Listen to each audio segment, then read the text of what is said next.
8월 6일 금요일 매일 성경 아침 묵상입니다. 오늘의 본문은 이사야서 57장 14절에서 21절 말씀입니다. 내가 고치리라는 제목으로 말씀을 묵상하겠습니다. 첫 번째 단락의 제목은 길을 예비하라입니다. 어제 말씀은 이스라엘이 반복하지 말아야 할 우상 숭배에 대한 하나님의 경고였습니다. 그리고 오늘 말씀은 그러한 죄를 회개하고 하나님께로 돌이키는 자를 회복시키신다는 약속입니다. 14절입니다. 그가 말하기를 도두고 도두어 길을 수축하여 내 백성의 길에서 거치는 것을 제하여 버리라 하리라. 14절에 화자와 청자가 분명하지 않습니다. 그러나 14절 중간에 나오는 내 백성이라는 표현을 볼 때 14절의 화자인 그는 여호와 하나님입니다. 그리고 명시되지는 않았지만 14절의 청자, 즉 14절의 명령을 받는 사람은 하나님 백성의 지도자들입니다. 도두다는 낮은 것을 높이다, 수축하다는 예비하다, 준비하다란 뜻입니다. 길을 도두고 수축하라는 낮은 길을 높이고 평탄하게 예비하란 뜻입니다.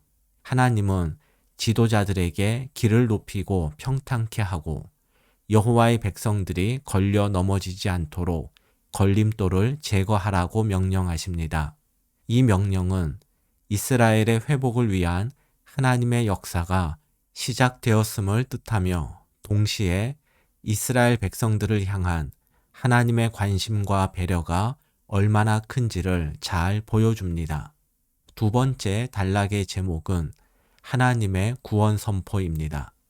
그런데 구체적인 구원 선포에 앞서서 하나님이 어떤 분이신지가 세 가지로 표현이 됩니다. 15절 상반절을 세번역 성경으로 보겠습니다. 지극히 높으신 분, 영원히 살아계시며 거룩한 이름을 가지신 분께서 이렇게 말씀하신다.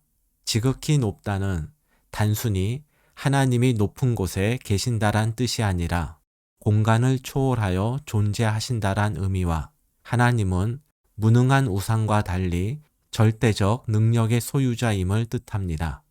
영원히 살아계시다는 시간의 초월성을, 그리고 거룩한 이름을 가졌다는 하나님이 죄로부터 완전히 분리된 분임을 말합니다.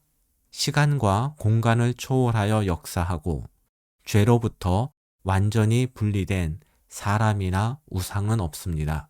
이런 존재는 오직 하나님뿐입니다. 이와 같은 하나님이 말씀하십니다. 15절 하반절을 세번역 성경으로 보겠습니다.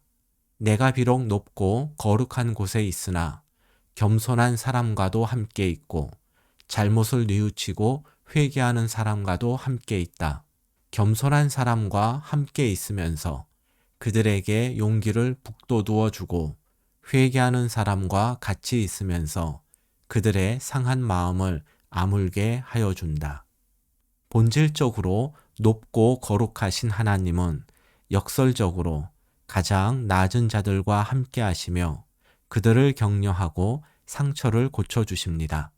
그러나 하나님의 회복과 치유의 은혜는 모든 사람에게 임하지 않습니다. 오직 자신의 무능함과 우상의 덧없음을 깨닫고 자신의 잘못을 회개하며 겸손히 하나님께 나아오는 사람들에게만 하나님의 회복과 치유의 은혜가 허락됩니다.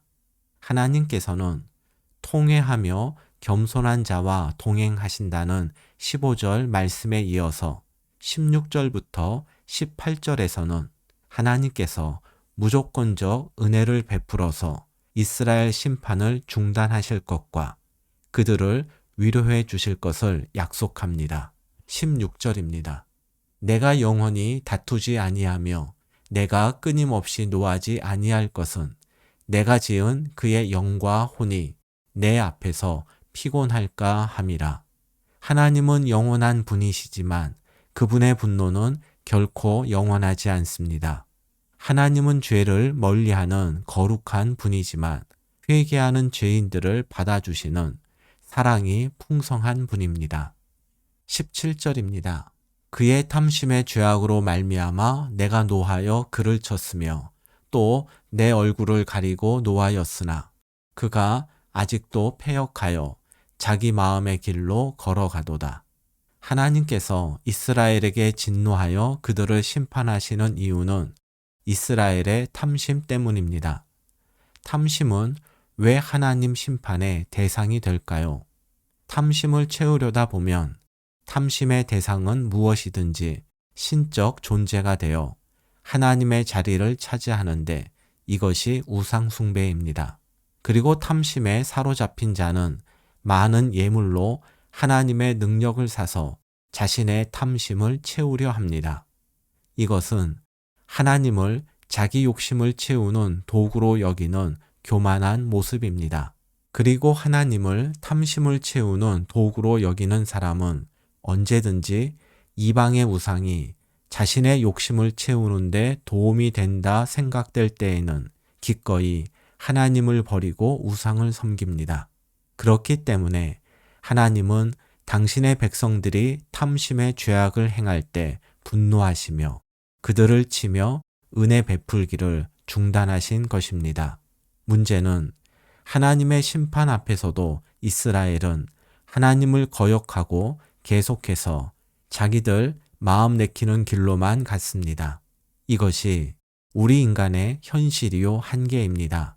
하나님 말씀이 여기서 끝난다면 우리는 회복과 구원의 소망을 품을 수 없을 것입니다.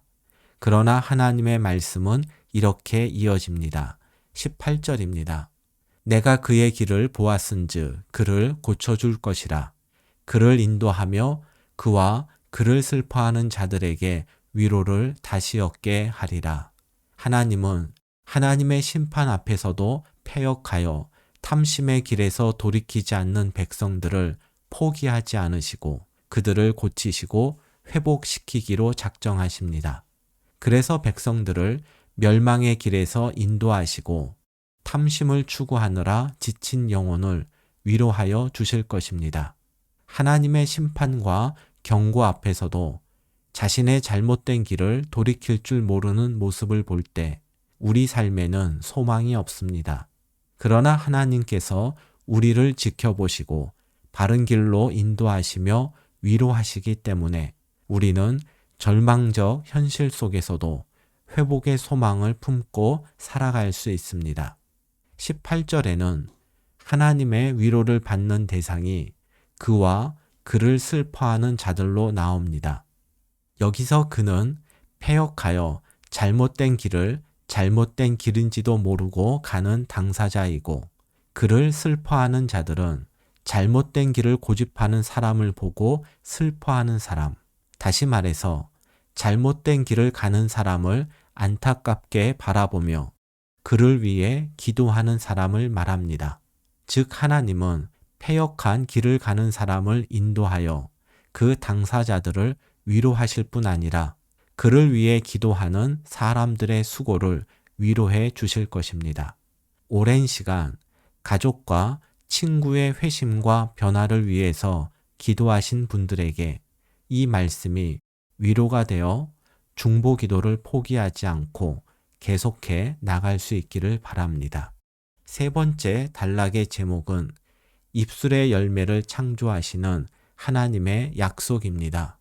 입술의 열매를 창조하는 자, 즉 하신 말씀을 반드시 이루시는 하나님께서 말씀하십니다. 19절입니다. 입술의 열매를 창조하는 자 여호와가 말하노라. 먼데 있는 자에게든지 가까운 데 있는 자에게든지 평강이 있을지어다 평강이 있을지어다 내가 그를 고치리라 하셨느니라. 하나님은 먼데 있는 자와 가까운 데 있는 자를 구분하지 않으시고 그들에게 평강이 있을지어다 라고 말씀하십니다. 이것은 하나님의 회복과 구원의 은혜가 미치지 않는 곳이 없음을 뜻합니다. 그런데 누가 이러한 하나님의 은혜를 받게 될까요? 하나님은 19절 마지막 부분에서 내가 그를 고치리라 라고 말씀하셨습니다. 의사의 진단을 믿고 병든 몸을 의사에게 맡기는 환자가 병을 고치고 살아납니다. 이와 같이 자신이 가는 길이 탐심을 따르는 패역한 길임을 하나님이 깨우쳐 주실 때 하나님을 믿고 하나님의 인도하심을 따르는 사람, 그는 누구든지 평강을 누릴 수 있습니다. 20절과 21절입니다. 그러나 악인은 평온함을 얻지 못하고 그 물이 진흙과 더러운 것을 늘 솟구쳐내는 요동하는 바다와 같으리라. 내 하나님의 말씀에 악인에게는 평강이 없다 하셨느니라. 그러나 끝까지 하나님의 인도하심을 거부하고 자신의 길을 고집하는 악인에게는 요동치는 성난 바다와 같은 불안이 있을 것입니다. 하나님의 인도하심에 순종하는 자에게는 평강이, 거역하며 자기 길을 고집하는 자에게는 불안이 있을 것입니다. 이 말씀이 입술의 열매를 창조하시는 하나님의 말씀임을 기억하며 하나님의 인도하심에 민감하게 반응하여 패역한 길에서 속히 돌이키는 은혜가 있기를 바랍니다.